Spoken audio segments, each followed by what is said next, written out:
What's up guys, it's Punchy, and today we're going to be talking about a crazy new curse that is honestly pretty powerful compared to its older, antiquated counterparts. I think this might change up the meta, and it kinda does a lot, so let's talk about the Curse of Raman's Ember. At a first glance, this enchant has a glowing green plasma-like design that's very unique in the world of Deepwoken. It's supposed to represent the fire of life, which it does consistently in its gameplay, but at the end of the day, it's our very first green enchant. This curse in combat works very similar to the detonation enchant with its behavior, but it has a lot more to offer in its gameplay, which we'll also be comparing. For starters, let's explain how detonation, the simpler and a bit more consistent enchant, works. So for example, using a dagger with detonation, we can activate our detonation proc on our 7th hit, proccing a bonus explosion that does a set amount of damage and bypasses all resistance. The most important part about detonation is that no matter how much damage you deal with your weapon, the explosion blast effect will always be the same. Damage here is never changing, and that's that. Also, the unique part about detonation is how it can execute players if they're low or on the ground.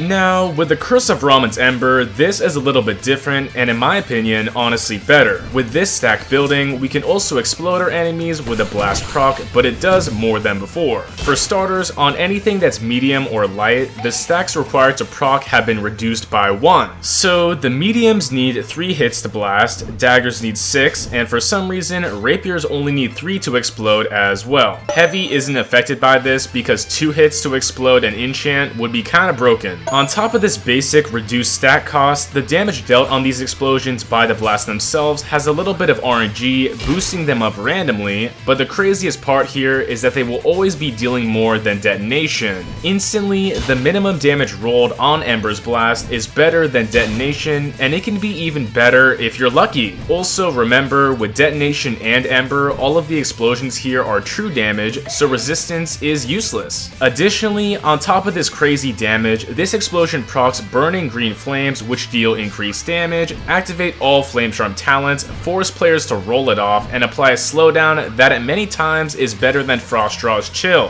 These flames are exactly the same as the Isley's Pyrokeeper flames, and having them here makes it ridiculous for damage dealing. So this means we will always be dealing higher true damage than detonation with the instant blast, and if we're lucky this can be better, we apply burn for even more DPS, and can proc the explosion more often due to the reduced cost. It's very interesting and very fun for combo builds. Moving forward, to somewhat add a downside to the Ember Curse, after you proc an explosion, players are granted an RNG range of decaying temporary HP to chip through before we can actually hurt them after the explosion. This will always occur after the blast has dealt its damage, and it never reduces its damage, but it's a small downside for the major upsides this curse provides. Also, the instant burn that's already applied on the blast, that's going to be chipping through the HP instantly as soon as it's applied. Also, you can negate this entire temporary HP downside with All the Dead Gods, which is just ridiculously broken because it's still better than detonation. So, if you ask me, it's one of the most dynamic and interesting options to play with for a fast-paced playstyle, but please leave your thoughts down below. Anyway, thank you so much to all my loyal fans and members who support my channel directly, and if you like what I do, feel free to join me down below for even more content. That's all for right now. As always, thank you again, and make sure to like and subscribe. I'm shooting for 110k subs, and we're only 2,000 away, so let's hit that goal. Have a good one. It's punchin' time.